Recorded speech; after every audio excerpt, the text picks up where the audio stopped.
السلام عليكم، أهلا وسهلا فيكم. فنانة تشكيلية أمل بيطار معكم من اسطنبول. أنا مغتربة من 2015 باسطنبول، مدرسة لغة عربية. والفن يعني كموهبة ظهر من الصغر، ولكن ما بعرف، حسيت هيك باسطنبول كل يعني المواهب اللي بتتعلق بهذا الفن التشكيلي، كل شيء يعني إبداعات طلعت يعني بعد الحرب.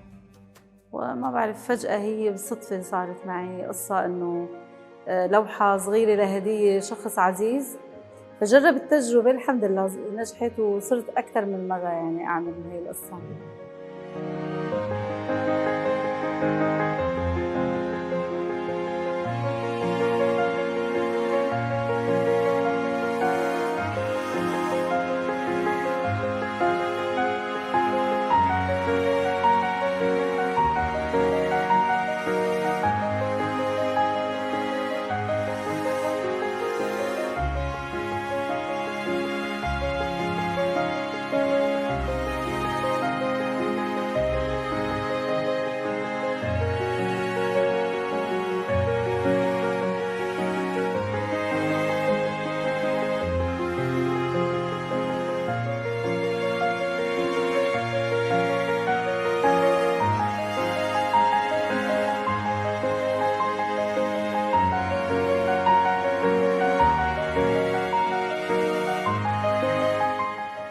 الحمد لله رب العالمين. هلأ معرضي باسطنبول، المعرض الشخصي الأول بمدينة اسطنبول بتقسيم. بضم المعرض 63 لوحة تقريبا، من الحجم متر ب70 ومتر بمترين و50 ب70 إلى آخره، في كل يعني القياسات. التقنيات اللي بستخدمها أنا شوي مختلفة، يعني أحياناً بستخدم عجينة الجيسو، أحياناً بستخدم الملح، أحياناً بستخدم الطحين مع الملح والسكر مع الغراء. طبعاً في كتير يعني استخدمت شغلات شوي جديدة يعني باللوحات، من الصمغ العربي والحبر الصيني وقصص تانية، يعني شوي شرح طويل.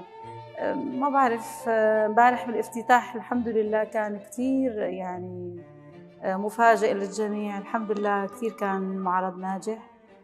وبدي أذكر شغلة تانية، إنه يعني في لوحات مميزة، يعني حتى مو بس أنا يعني اندهشت بشغلها، الآخرين يعني المتلقي وقت اللي تنعرض اللوحة نفس الإحساس بيتراود له، إنه هاي اللوحة فيها شيء خاص، فيها روح، فيها معاني سامية، أحياناً فيها حكاية بدها تنحكى، يعني فيها قصيدة شعر. بما أنه أنا كنت شوي أكتب يعني بالشعر وقت كنت بسوريا، وبعد الحرب وقفت لسبب ما بعرف شو هو السبب. في لوحات حسيت القصائد اللي أنا لازم أكتبها واللي حبيت أكتبها عن سوريا، حسيتها ظهرت باللوحة. ومن ضمنها يعني لوحة سوريا إلى سوريا، أو سوريا الأم. في لوحة إلى أين بتحكي عن الحرب. في لوحة يا شام. يعني هدول اللوحات المميزة اللي أنا فعلاً كانت أحاسيسي كتير يعني جياشة، إنه طبعت كل هالأحاسيس من خلال اللون، من خلال الصورة. جسمت بال3D اللي تميزت فيه لوحاتي، جسمت كل هالأحاسيس، يعني ظهرت كلياتها على شكل لوحة.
لله رب العالمين أنا كتير فخورة يعني إنه هالمعرض كان كتير له صدى باسطنبول، وحتى بقنوات كتير يعني عربية وتركية، يعني حسيت في شيء حلو، يعني ساعدني زملائي زميلاتي كانوا كتير يعني مباشرة موجودين بالحدث، ساندوني حتى أظهروا إلي يعني مشاعر كتير حلوة. يعني ما بعرف، حسيت في له نكهة خاصة المعرض، يمكن لأن إحنا مغتربين كلياتنا، يعني مثل الوقفة سند، وقفة يعني تعاضد صار المعرض.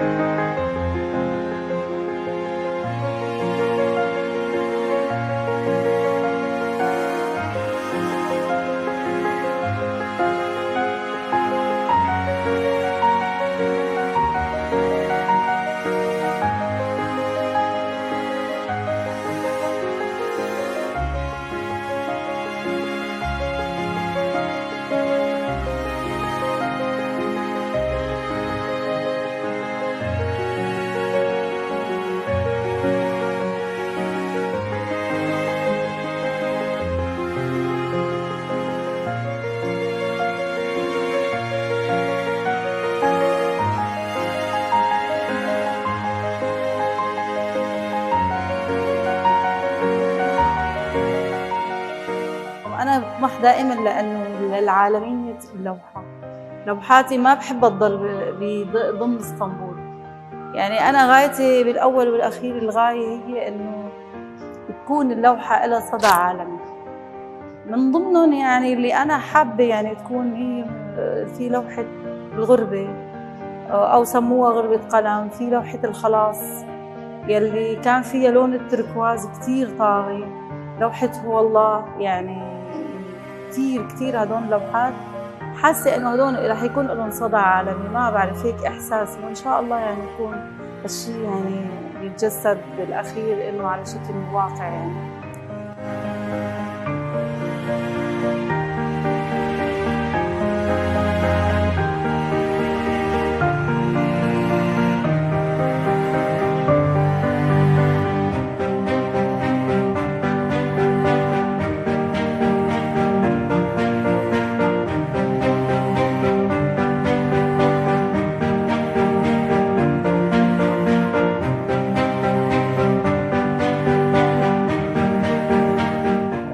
الغاية من المعرض هي بصمة لمغترب، بصمة لامرأة يعني ما رضت بالظروف الصعبة، تخطت مصاعب، تخطت الألم اللي طلعنا نحن حاملين حقائبه معنا وقت عبرنا المعبر وجينا على تركيا. يعني الغصة ما رح تروح إلا طبعاً المهاجر والمغترب لحتى يرجع على وطنه، والحمد لله رب العالمين. يعني بتضل هاي الأمور مجرد امتحان، ونحن أنا يعني كفنانة تشكيلية حسيت إنه هذا الامتحان هو اللي أعطاني الدفع حتى صير أنا بهذا المستوى، يعني اللي شوي مقبول الحمد لله للجميع بالنسبة للإتقان الفني والرؤية الفنية اللي الكل عم يعني بيفهمها، عم توصل للعالم الفكرة اللي أنا بدي أطرحها باللوحة. وكتير بتشكركم، ما بعرف يعني إنه إن شاء الله تكون وضحت المغزى يعني من هالمعرض، معرض تركواز. وأنا أمل بطار بشكركم كتير.